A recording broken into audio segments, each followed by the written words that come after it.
And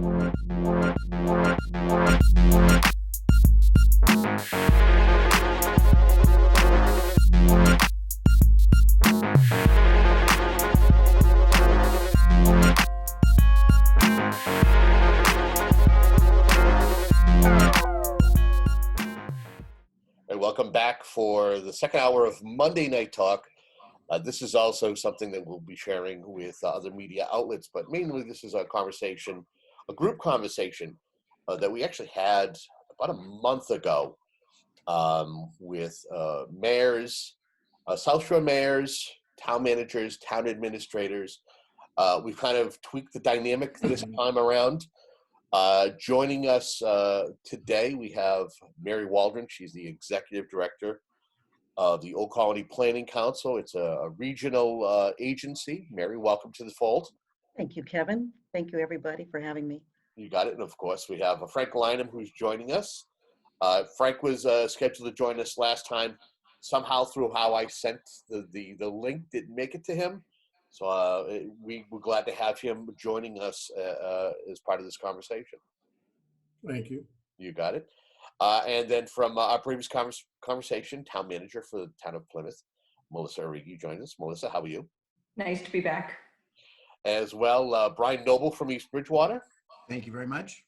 And from the City of Champions, Mayor Robert Sullivan. Mayor, welcome back. Kevin, thanks for always having me on. I appreciate it. Mayor, I almost feel like I need to get your autograph. I'm seeing you all over TV these days with you trying to get the word out about how things are going in the community and trying to, pretty much like Mayor Walsh in Boston, who's trying to say, hey, you know, I understand that folks want to get back to business and they want life to return to normal, but we're concerned here that we're still seeing high positive tests, or we're seeing a lot of testing going on, and we're concerned. Yeah, I mean, Kevin, I can talk about the city of Brockton. I mean, we're still in the thick of things here. Our death count, our loss of life is 214 Brockton residents, 214. Current active cases of over 2,300 Brockton residents are dealing with it right now. And since the state started calculating the COVID-19 calculations, it's 3,592. So much like Mayor Walsh, and I speak to Marty Walsh 4 nights a week. We do regional mayor calls. Governor Baker's been on the last 2. We had Senate President Karen Spilker on. And then just last night, we had House Speaker Robert DeLeo. So, you know, I've said this from day one. You know, it's not date specific, it's data specific, it's data driven. And I know all my elected officials and Mary Waldron share the same thing. I mean, we're talking about people dying in the Commonwealth, in the city, in the country, in the world. And it's just a scary time right now. Mm-hmm. I know that the dynamic here is folks who are lead their respective municipalities. But Mary, I know that you have conversations with folks in 3 different counties in 17, 18, how many different communities do you represent? We have 17 communities for Old Colony Planning Council, but we also have what we have called as a AAA. That's the Area Agency on Aging, and that encompasses 23 communities. So technically we have 23 communities that are under our jurisdiction. And what has Old Colony Planning Council been doing in regards to COVID-19? How have you been instrumental in trying to help folks get through this? So on a couple levels. One, as many of those on this call, we did a survey probably now about a month ago, and we had a 46% response rate asking not only those that are on this call, but DPW workers and some schools and planners asking what their needs are. And I'm looking at, that's why I'm in the office today, we're compiling that survey so we can get it back out to our communities. But more importantly, we are the conduit for federal funds through the Economic Development Administration that are in fact the recovery piece. Right, so no one really quite knows what that recovery is going to be, and it's that whole uncharted territory. So a little bit through the survey that we did, taking into fact some of the comments that the mayor and others have been compiling on their own, and then triaging exactly utilizing those funds and working with the communities and helping them prioritize. So whether it's Melissa or Brian or Frank or the mayor, you know, Mr. Mayor, I know that you have, you know, just before the pandemic, hit, your city planner, you were in search of a junior planner. Well, that I know has been put on hold. And I know, Melissa, we're working with Lee Hartman in terms of continuing what resilience might be. So some of it is really just technical assistance. Some of it's just, hey, we're here with you and tell us what your needs are. So I've got to look at it and here. So the billions of dollars that have been coming through the Economic Development Administration are going to the communities to apply for those funds. We're here to help provide technical assistance. So mind you, we only have a really 3-person department that's been working on those funds. So we have been invited by Economic Development Administration to apply for an additional $400,000 to help build our capacity. So we're utilizing the responses, like the #1 priority from the survey was assistance in grant writing and assistance in technical assistance, giving some of your, whether it's planning, engineering, DPW, transportation. So our role really is to help take those needs that have been identifying, affirming with each individual community. So we're setting up individual one-on-one with either the CEO or the CEO's designee of a planner. And then, in fact, Lisa Green from Whitman, we have a meeting scheduled next week with Whitman to say, all right, this is what we want to do. Let's do a brainstorm. Let's help you with your application. Get in that application because there'll be more funds coming. So that's kind of it in one degree.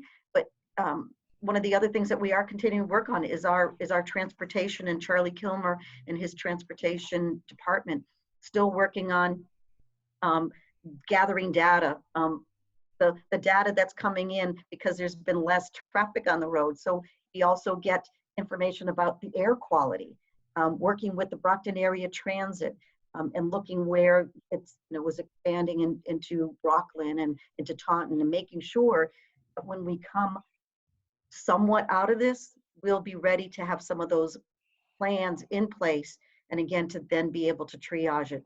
It's not going to be a one-shot deal. It's going to be a constant communication with all of our communities.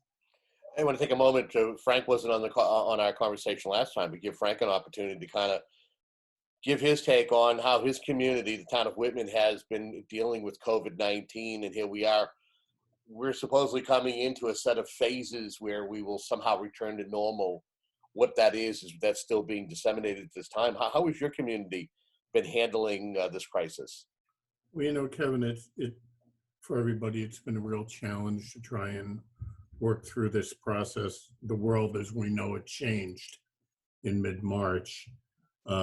We don't have a huge amount of industry in Whitman, and some of the bigger operators were essential to begin with, so they continued to operate. But the characteristics that make Whitman a small community are the little shops that nobody can go to anymore, the restaurants. We have, I think, 7 or 8 restaurants that people have been accustomed to visiting, and that's not happening now.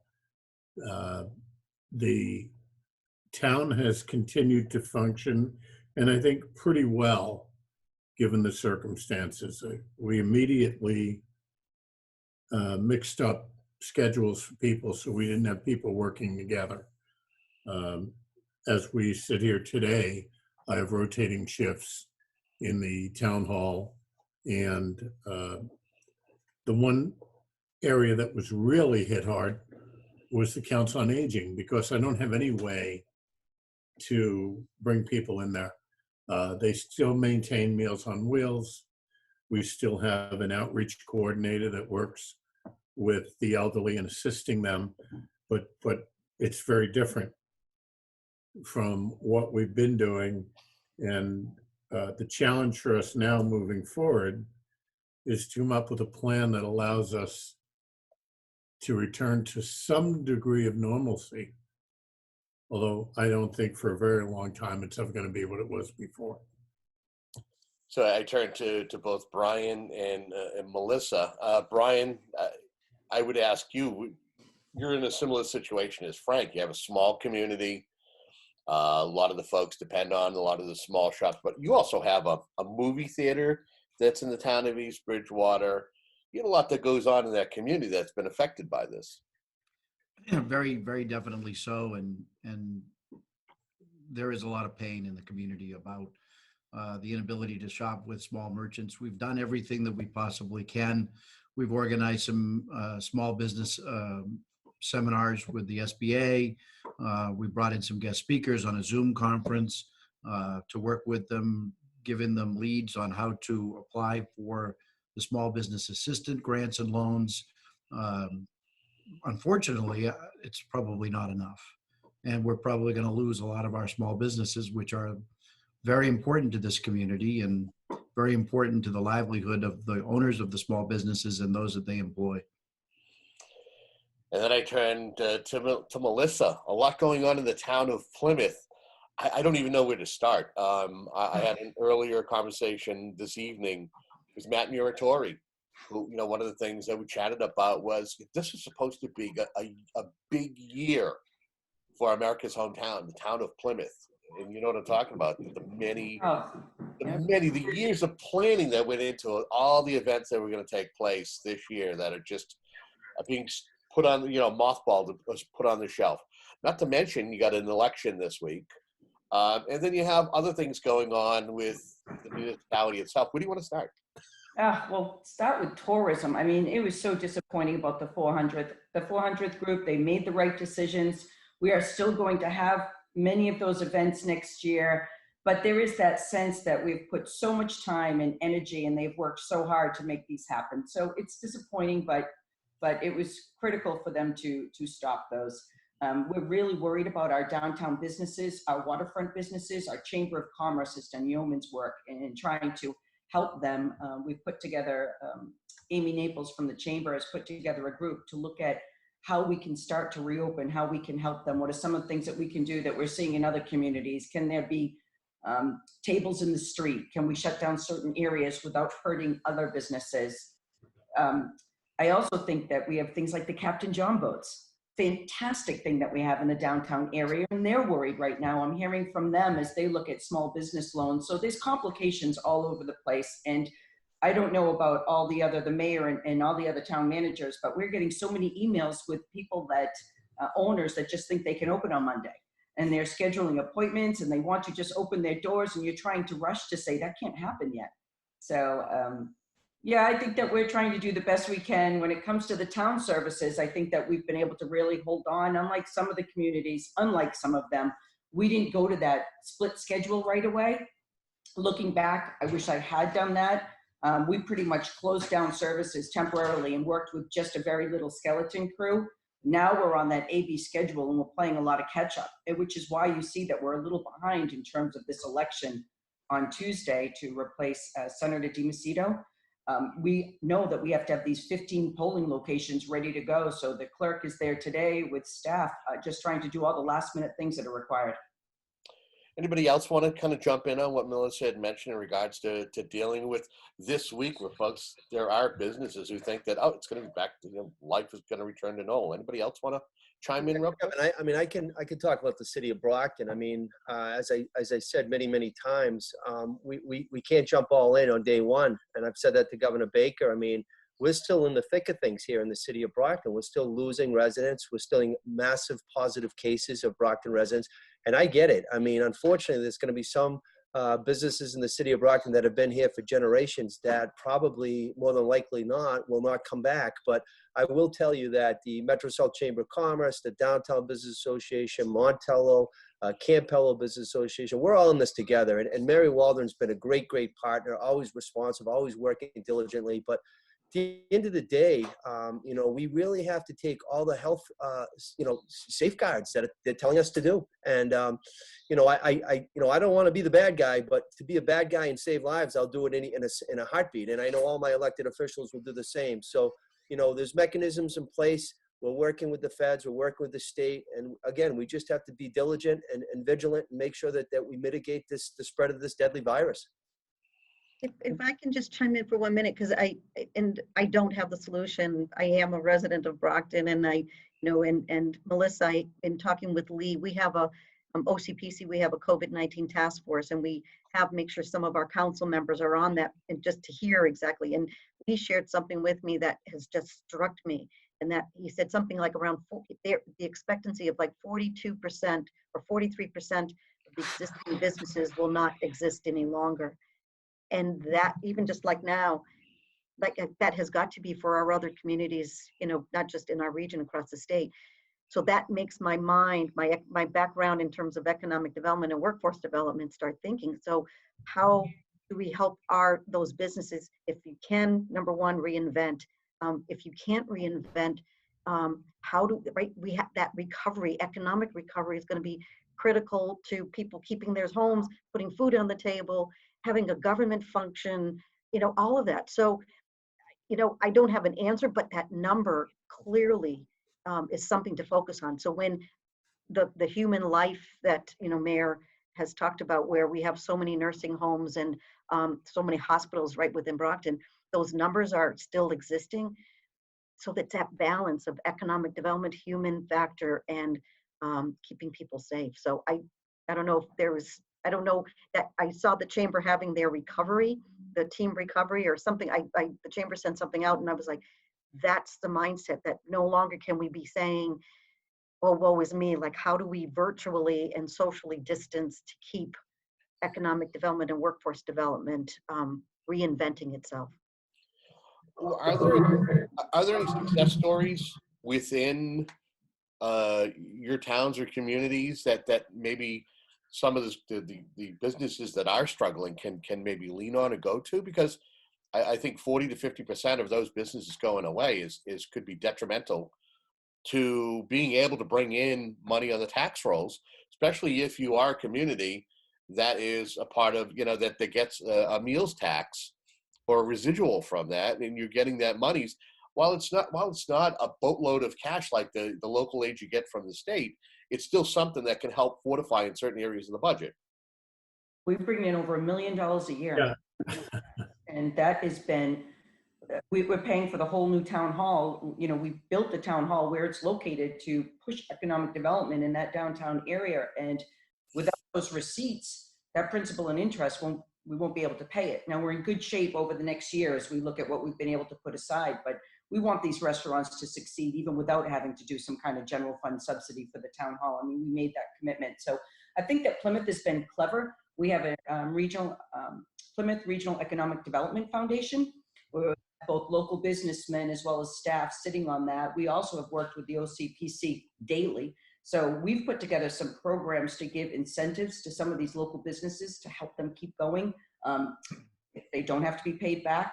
They're not any kind of, although we're doing the loan programs, we've been able to do some other things, and we're seeing some of the businesses take advantage of it. We also are going to try and be very aggressive. We have a new economic development director who's been with us about a year now. We want to be pretty aggressive with, if we do lose some of these local businesses, that we're able to fill these spaces. We're going to, before this started, try an incubator program that we've seen in some of the other communities. We have a building in West Plymouth, the old school administration building. We're going to try and lease some of these spaces to these very small businesses to start to grow for very little money. We would lease that. That's on hold right now, but we'll continue to pursue what all the other towns are doing. And boy, do we borrow from each other. I'll show a town manager's email list that we're all on. We cannot share ideas fast enough, and it's been really hard. Frank, do you want to chime in? I know you Well, mentioned it's interesting. I projected Whitman has an annual budget of approximately $40 million, and our tax levy is just around 28 million. Our losses are going to be smaller, but they're proportionate. I'm expecting to lose roughly $600,000 in revenue from state aid and local tax. The meals tax, we're the coffee king of Eastern Mass. If we kept going the way we were going, we'd have a Dunkin' Donuts in every corner. And it doesn't sound like much, but it adds up to about $170,000 a year. That's the money I've been putting away in my trust account for OPEB. And, you know, I'm pretty thrilled that we started that about 4 years ago, and it's going to affect that. The other impacts we're going to have, we're in the process of perhaps planning for a new middle school. We are going to be asking the voters to approve an $850,000 appropriation to do a feasibility study. Uh-oh. And then 3 years from now, we're going to come back with a building project that's going to be a lot more millions than they've ever seen before.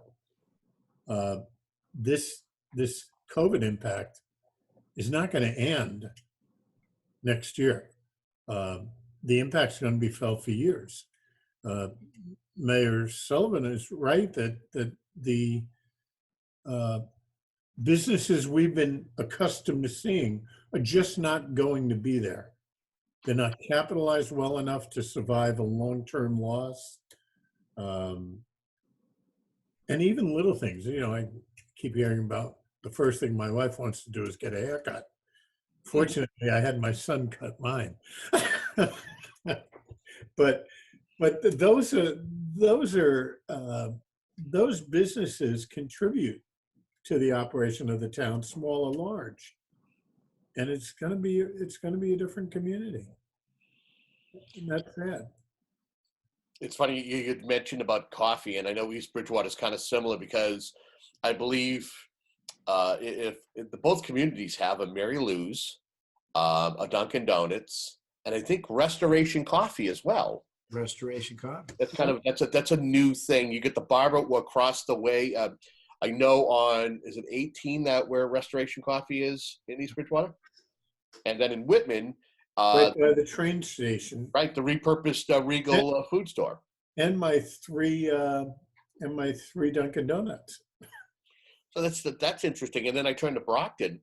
Brockton, while it has so many different businesses, you look at all the cultures that are there, and you got so many different little small restaurants and eateries that have been startups that have been, I think, a part of the success of trying to grow entrepreneurship. And that's going to be stalled. Wouldn't you say, Mayor?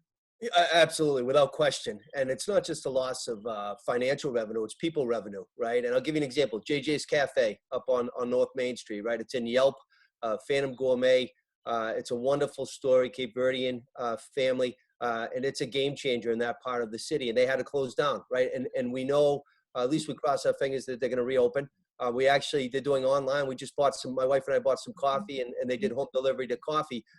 Listen, it's the things that we as elected officials that can do, right? The tools in the toolbox. We're in the people business. It doesn't matter if you live in Plymouth, East Bridgewater, Brockton, Holbrook, Hanson. It doesn't matter. What's good for the county is good for our communities, and we need to work together. And that's why I rely on someone like a Mary Waldron or Chris Cooney or Rob May in the city of Brockton. But I will tell you, the scary proposition right now, and there's a call I had just the other night. I mean, the projection is 20% cut in local aid. What that means in Brockton is $40 million, $40 million. I mean, that's catastrophic. And Student Opportunity Act, 21 million was going to come to Brockton after years and years. 3 cases filed by Brockton students, the Webby case, the McDuffie case, the Hancock case. Finally, after a decade, we authorized 93 new teachers and paraprofessionals to be hired. Then this worldwide pandemic hit, and we halted that. And now I'm talking about layoffs. And I had a call with the unions the other day. And, it's really just a scary time because we're talking about people's livelihoods. But this is something that's going to be year after year that we as elected officials are going to have to deal with. And we just have to keep doing it and working in collaboration. That's the key.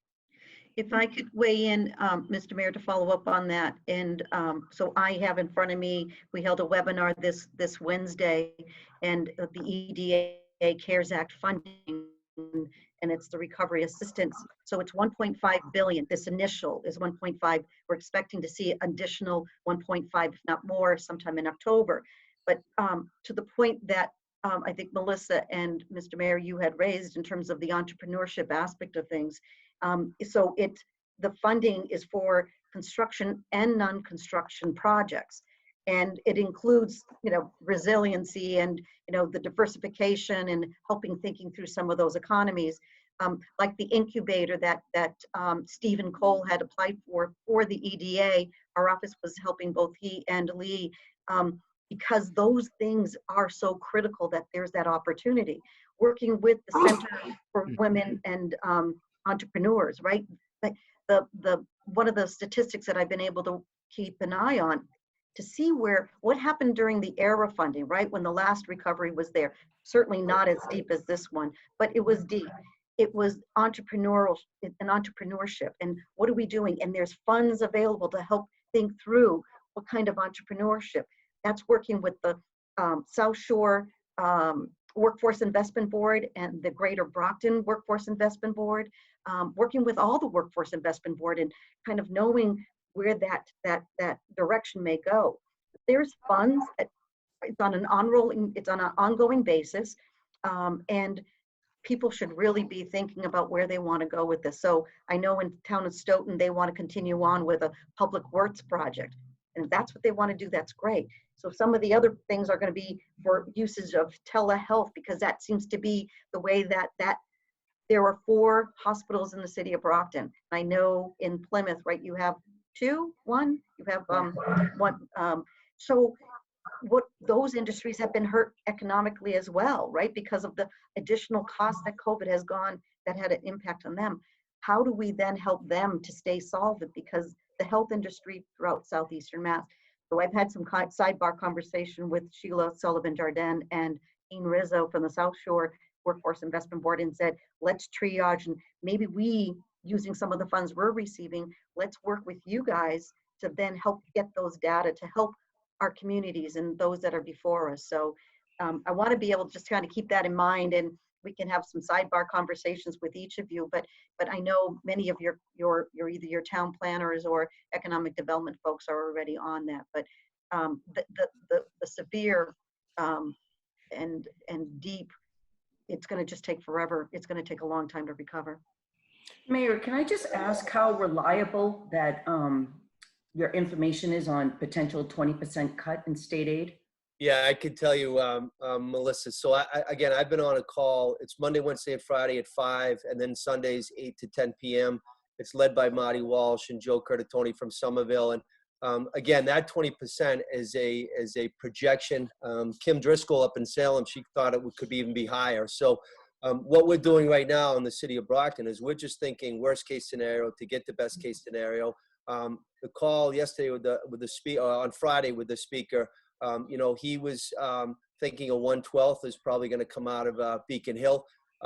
Again, the Senate president, she was hoping more for a consensus type of budget. We, and I think I can speak for all of us, we need some guidance. We need some figures. I have a great delegation. I have 3 state reps and 1 state senator that serves Brockton. I have a standing call every Tuesday at 2:00. And unfortunately right now, our hands are tied. So that 20% is something that's been floated by many mayors and some town administrators and managers. It's a scary proposition, but even if they take 10%, again, here in Brockton, that's $20 million. So a big proportion goes to the school side. So there's going to be, as Mary said, I think all of us are saying, it's going to be long-term negative ramifications impacting all our communities because of this nasty virus.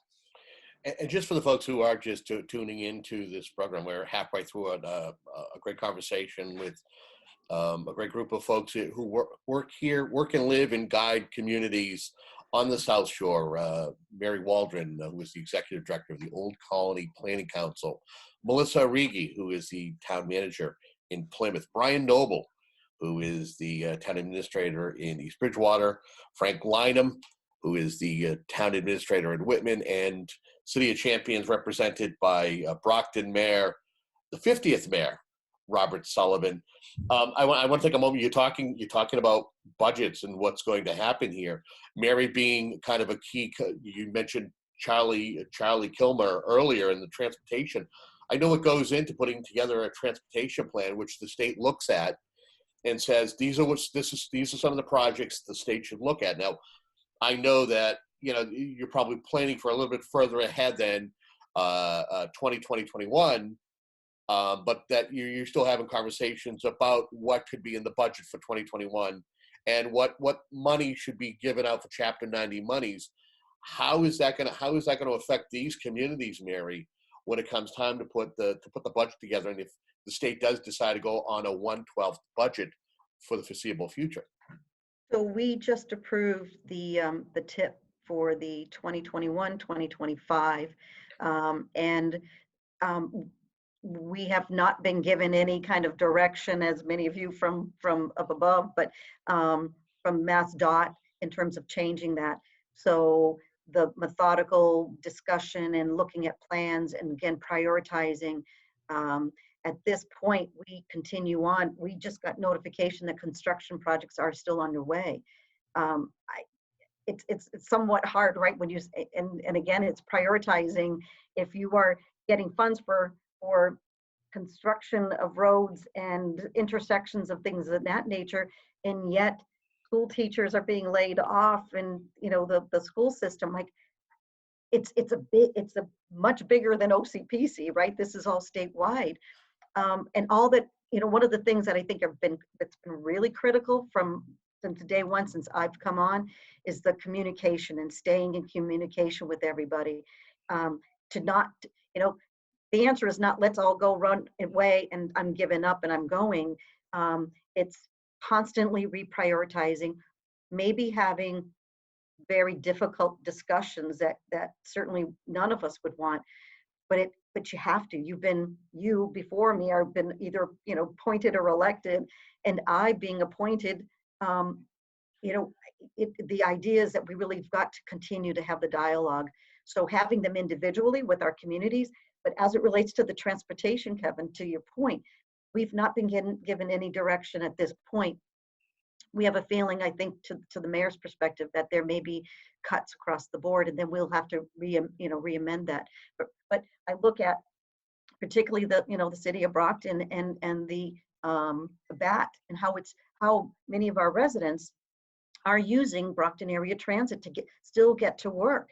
I hear right outside my office, the train goes by, and I know that people are still getting on there because they need to get to work.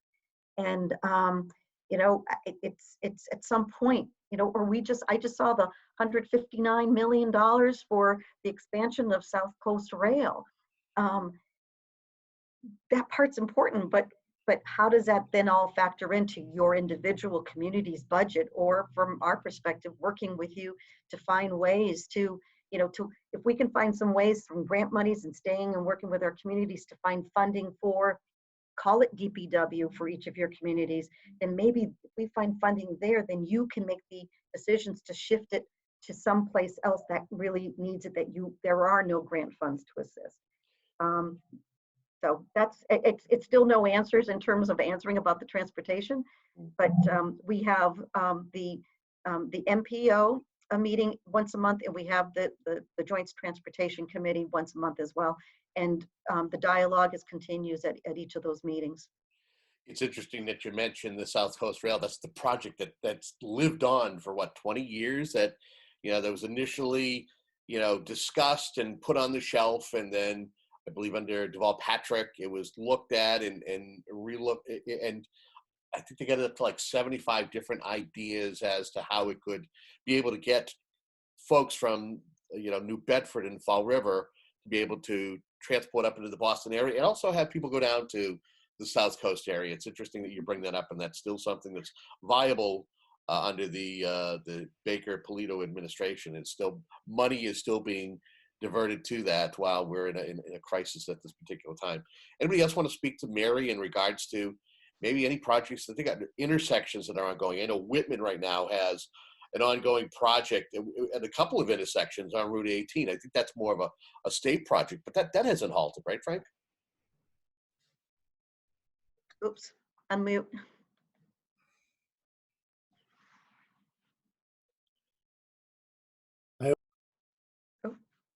You're back muted. There you go, Frank. You're muted. It's a combination of projects. It's a state-funded widening of the intersections of 18 and 14 and 18 and 27. But because we were digging up the ground and making those steps, we also came up with a project to replace some aging water pipes and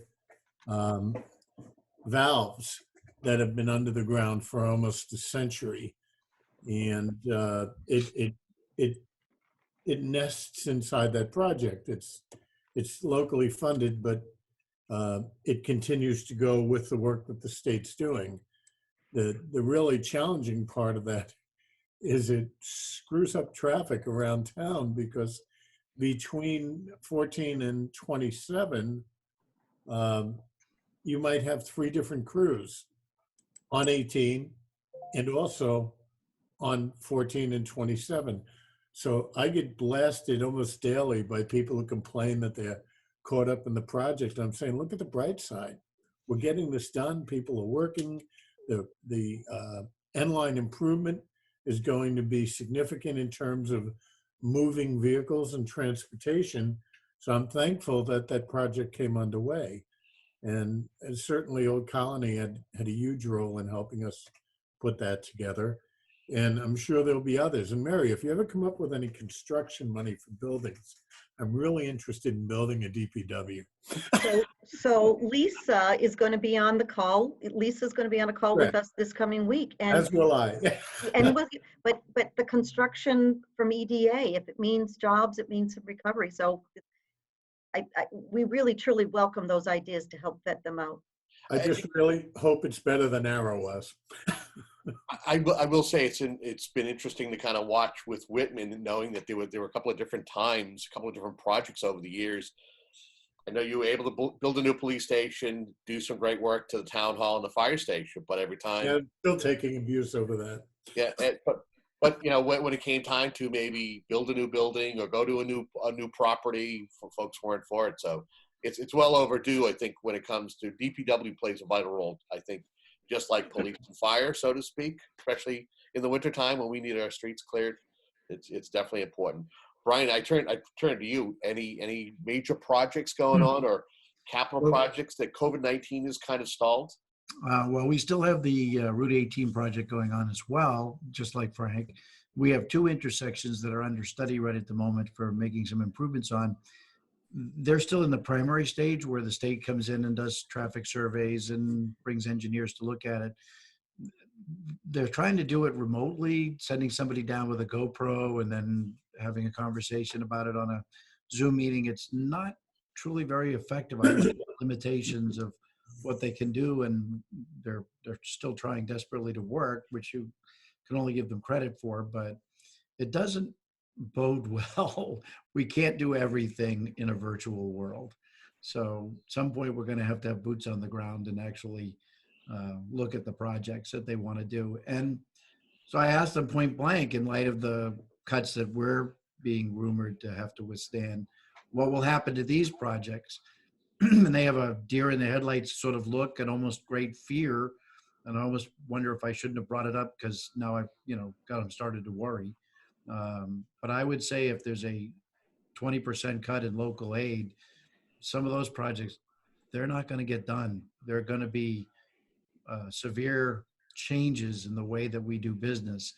The mayor's $40 million cut of its 20%, if you hold that in perspective and you transfer it to my budget, that's $2 million to me, which is just as devastating as a percentage on my budget as it is on his. So we'll be looking very carefully to see what services and products that we can just simply take from Brockton and not have to pay for. So I'd give Melissa an opportunity to kind of weigh in as well, whether it's whether it's projects, maybe anything down on the waterfront or any other capital project that might have been in the planning stages. I mean, how is this affecting your community? So we have 400 miles of road. So we always have a lot of projects going on. And we have a lot of work that needs to be done right now, because these residents that have homes in Plymouth for the summer, they're coming. So we're trying to even get projects done, like get the beaches ready, because we know they're going to open. And, we've had to hire lifeguards. And one of the things, to the mayor's point, or really Mary's, is there's this perception out there that if we have tip money or if we have money for these projects, don't do them and use that money for our regular operating budget. We all can't be done. So you're laying people off, or you're furloughing people, or you're reducing staff, Yet then that very taxpayer sees a project going on, a very expensive road project, and they don't understand it. And it's hard to get that word out there. So we certainly have had to pause some of our projects. One of the things that we're dealing with in Plymouth, we don't know how to resolve it right now, is we're not able to hold our town meeting. So without our town meeting, it's not just the budget. We know we can do the 1/12. It's all those projects. We have quite a few dams in Plymouth. So we have requirements from the state to take down dams. We have projects that need to be done through the small bridges program. And we have these great matching grants, but we can't get the appropriation at town meeting to start the project. So that has us a little bit worried right now about how we can actually get to that, even if it's a whittled down town meeting. We really need to have it. We're looking at right now, I believe June 15th was the last date I heard floated by the moderator. If legislation does go through that, we can hold it virtually. But I think everybody here knows that a virtual town meeting with 135 town meeting members, challenging isn't even the word to use. I mean, we have to find a way to make it happen because we know that a lot of these projects that are in the pipeline can't wait. Mr. Mayor, be thankful for your 11 city councilors, right? Instead of 100. Frank, you're muted again. Melissa, are you open town meeting or representative? Representative. Oh. We plan on having a town meeting on June 22nd and scoping out sites. The one that's going to work for us is the Whitman Hanson High School. The gymnasium will allow us to maintain social distance and have up to 300 people in there. So, and well, there's a few wrinkles with that. One is the building itself is in Hanson, although the property is Whitman and has a Whitman address.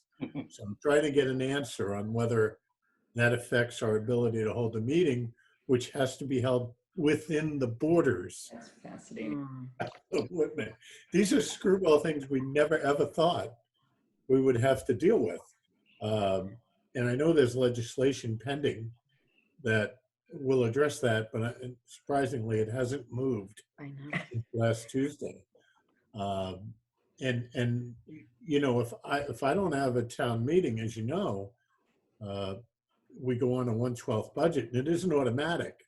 You have to submit the budget to A&F and get approval, or to DOR, I should say. But I have my accountant right now working on a July budget just in case, and it changes things dramatically. Some of the things that are going to be pretty significant to us if we do that 1/12 budget is all our employees are expecting raises or step raises on July 1. Not on the 1/12. I know. And, you know, I'm getting calls from the union presidents now, particularly in public safety, saying, well, isn't there any way that you can just do that on your own? And there isn't. So I don't think that everybody realizes in terms of these employees. I mean, there's 500 town employees and then a group on the school side of about 1,500, how that's going to impact them personally. Right. Mayor, I'd ask you, how does a 1/12 budget affect Brockton? You got a similar situation with unions and worrying about step raises and stuff like that? Yeah, I mean, just before I get into that, the capital projects, I mean, we're still dealing with infrastructure pipes from the 1800s. We're talking about fire stations that were actually wired by Thomas Edison himself here in the city of Brockton. So we have a lot of projects in the queue. It's a great time to borrow money right now for a municipality to bond it out. So we are definitely doing our due diligence. We owe it to the brave firefighters and police officers, you know, and animal control officers to look at what I said is on January 6th when I took office, a new public safety multifaceted building. But at the end of the day, you know, it is what it is in terms of finances. A 1/12 budget is not going to help out the city of Brockton. It's just a short-term buffer. It's a Band-Aid. However, under Mass General Law, we'd still have to submit a 12-month budget to the city council, and it's a specific date. It's drop dead. I want to thank the BEA, which is the teachers union in Brockton, because under their contract, they have to be notified of any potential rifts or layoffs by March 12th. They stepped up and worked with superintendent to bump that out a month. So we have a little bit of breathing room, but not much. So, again, I'm hopeful. I know Mayor Walsh and Mayor Driscoll and Mayor Tommy McGee up in Atlanta talking about, the feds, and there's a pending bill. I'm not that happy that the U.S. Senate doesn't seem to be jumping on it. But I think at the end of the day, listen, we can't expect a bailout from the feds. We just have to figure out financially how our municipalities are going to survive. And again, it's going to be grave cuts. That's what it's going to be. And it's a lousy time to be an elected official, but it's also a test of our intestinal fortitude and our leadership. So we'll do it. We'll get through it together in collaboration. And it's, who would have thought this, right? In the year 2020, we'd be dealing with a worldwide pandemic, but that's the fact. So we'll deal with it.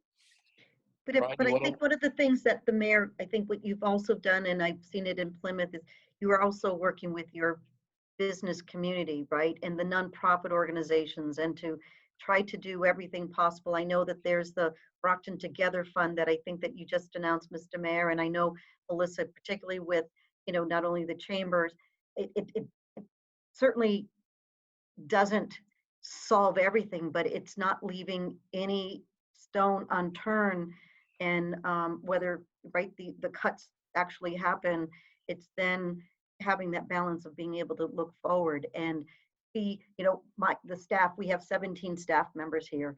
And, in addition to the funds, like Mr. Mayor, I know my staff is on the phone with your weekly calls as it relates to the elder population, and, the fact that we OCPC have received like $900,000, but we're the pass-through to go to Council on the Aging and the food and the trucks and everything else. But it still takes someone to help process and making sure all the compliances are met with. But the goal really is that communication continues and making sure you're protecting your residents and your businesses, but it's also opening up to see what else can be done. And so, I think those things, it kind of goes, you're building up from the bottom again because you've just hit low. Like, how much lower can it get? And then you throw out and looking at Melissa in terms of, the FEMA has come down saying you've got to update your maps, and yet but there's no town meeting to do that. And so now special legislation is being, so it's your federal, making sure your federal officials and and people are really kind of fighting for you. And I know that's been difficult, but I just want to just kind of acknowledge some of the things that I've been made aware of, and my staff is looking at working with the nonprofit groups to be filling in some sort of gap along the way.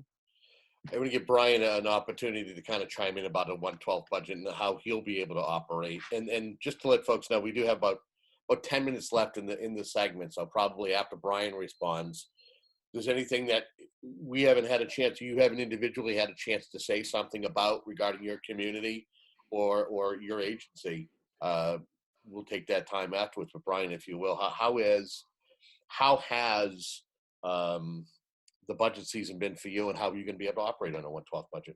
Well, the biggest problem I would say is the things we don't know outweigh the things we do know. But I can tell you this 112 budget is not going to be a practical alternative for this town. We can't live that way, and we won't live that way. We're going to try to squeeze or shoehorn in a town meeting the best we can. We'll strip the warrant out of anything that could be possibly controversial, and we'll pass at least an operating budget and those things that we have to do before the end of the year. I never thought I would be in the ability to say, here's a town warrant, let's just do a consent agenda for these items and everybody vote in favor of it and we'll be done. It's going to be a very difficult time. We're working definitely with the selectmen and the finance committee to see where we're going to come down and how we're going to do it. We have a great town moderator who's been extraordinarily generous with his time to see how we can work through and do an efficient town meeting. Like Frank, we have a very large school auditorium located within our town, Frank. We're going to, it's 800 seats. We can spread out. We could do the social distancing. The town of North Andover, if the rest of you haven't seen it, developed a calculator that said, you tell me how many people and I tell you how much space you need, which is absolutely brilliant. And so it's more than you think, by the way.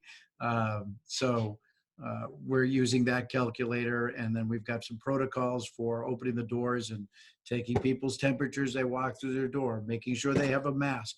If they don't have a mask, give them a mask. If we have to, we'll spread out over the auditorium and classrooms or the gymnasium in order to create the social distance as necessary. I would have to tell you that I don't necessarily believe that we're going to get an awful lot of people that will show up. So there's two reasons that we need to be conservative about what we put forward. We need to put only those articles forward that they're not controversial or that they're absolutely required to run the town. So we're definitely going to have to do something unique and different and build a consensus that we have to do these things for the betterment of the town and the future of the town. This is one of those times where I guess a city council is easier to deal with. Is that true, Mayor? Depends on what day you ask me there, the Noble. Mayor, so we get probably about 5 or 6 minutes left here. So I give everybody, if you can be efficient with your response, anything we haven't touched upon or you haven't had a chance to touch upon, please do so as we wrap up. Yeah, so first of all, I want to thank Kevin. This is extremely important. It's sharing of information, sharing of best practices. I really want to thank all my fellow leaders in their respective communities and Mary Waldron for her friendship and her guidance and her professionalism. She's been awesome. And she's a voter in Brockton as well. So thank you, Mary. But listen, Brockton has been a hot spot. We all know this. I hired a pandemic MD doctor, Dr. Rick Herman. If you don't know Dr. Rick, he used to be chief of ER in Brockton Hospital and also at Good Samaritan Medical Center in Brockton. He's going to help me as we navigate through the current. And we know there's a second surge coming. We just don't know, and we hope to God it's going to be minimal, but we know for a fact it's coming. So one thing I want to report is that we've had a wonderful support from Governor Baker and Lieutenant Governor Polito in terms of getting increased testing in Brockton through Quest. Brockton Neighborhood Health Center and Signature Hospital, Brockton Hospital, worked for weeks now at Brockton High School doing outdoor testing, 470 Forest Ave. Originally, it was set up for essential workers, not just Brockton essential workers, anybody exposed, anybody with symptoms. But as of today, it's anybody. Anybody that wants to get tested can go up to Brockton High. You do have to call a number, 844-483-7819. That's a hotline. You call in advance. Again, it's a collaboration. It's a wonderful thing. But at the end of the day, listen, we need to make sure we can minimize and mitigate the spread. The business and the finances will figure that out. That's our job. We're charged to do that. But it's the people, right? It's the people at the front line, at the hospitals and nursing homes that are putting their lives on the line to save lives. And again, the saddest part of my job is at 4 o'clock when I get that updated numbers. And again, as I speak to you now, 214 lost of life. So again, if there's anybody in neighboring communities that want to get tested, they can come to the City of Champions. We welcome them. We embrace them. There is a pre-caller. But listen, we need to work together as a community. I want to thank Frank and Brian and Melissa's been awesome. And again, that's what it's about, right? We are in the people business. It doesn't mean if you're elected as mayor, if you're town manager, town administrator, OCPC, we're in the people business. And right now we're charged to protect the people, serve the people, and ultimately make sure that people get the services that they desire and require as taxpayers and constituents. So thank you, Kevin. I'll be on again anytime you want me to be. Excellent. Melissa? So I'm going to agree with a lot of what the mayor said. It's the number of partners that have been able to really team up with us that sometimes I can spend a little too much time being a bureaucrat and worrying about, beach opening and finances and the legislative branch and the pending legislation. And you really do have to concentrate on the people that have just stepped forward to help. It's the police officers, it's BID Plymouth, it's our firefighters, we've had Brewster Ambulance. Wow, what a partner they've been to us. So our Board of Health members. So I guess it is at the end of the show, I think the nice way for me to end it is to thank all of those people that have been so special and have jumped in to help out, and to just remind everybody to have a little more patience. I know that it seems like we're all just so anxious to get back to a different kind of life. And what I'm seeing is a little bit of clashing going on in some of our neighborhoods as those feel so differently, those that want to jump right back in and those that know we need to be careful. So I guess I would just end with asking everybody to just go easy for now. Brian? I agree with Melissa 100%. We're all anxious to return to what we know and what we are used to, and we just want to go out to lunch. We want to go get a haircut. I understand that, but it's about people's lives and they are at stake. And I do get caught up dealing with that, which is in front of me, which is the money. But we cannot lose track about the fact that there are people behind this money and the need and desire to keep our community safe. That's our first cause. That's our first job. Thank you, Brian. Frank, would you like to say something to close out? Frank, Brian, I have to say, I like your hair longer. It's getting a little long. You keep forgetting to unmute. I appreciate what everybody has said. I join in those sentiments. I will also note that the inconveniences we experience, both great and small, are different for each group of people. And the people I want to do a salute to are the people who are graduating from high school and college this year. Right. They're not going to be publicly recognized the way we have in the past, but my congratulations to each and every one of them. Best wishes for their future. And when we have the opportunity, we will show our appreciation. Excellent. Mary, you get the last word. Be efficient. Thank you, I will. And to not only those graduates, those weddings and everything else, the family thing, it's, as the mayor said, the people aspect of everything. My day starts at 6:30 in the morning. I do come here into the office at 7:30, and I probably don't leave until 7:30 at night. But to all of you and Kevin and the communication that you've had, this is not, again, the time to run the other way. And in fact, every one of your communities are so lucky to have you, because that's exactly what is needed. And from Oak Colony Planning's perspective, we certainly look forward to fill in, to help out, to be there, even if it's just a phone call. We will continue to be there with you, and again, to explore opportunities. So we have a newsletter. It's on our website. Just started it. It's informative about lots of different grant monies, and I hope that if you find it to be helpful, to share that with your communities. And I look forward to participate in any other possible way. I want to thank you all for joining and being a part of this conversation. And I will open the door. And if we want to try to do this maybe in about 3 or 4 weeks to see where we are, what phase we might be in the middle of, to see what chaos has been caused, or maybe if things have settled down and the dust is settled from COVID-19. I look forward to having you all on. And if you want, maybe we can expand the conversation, or we could, just keep it the way it is. But I want to thank you all. Thank you very much, Kevin.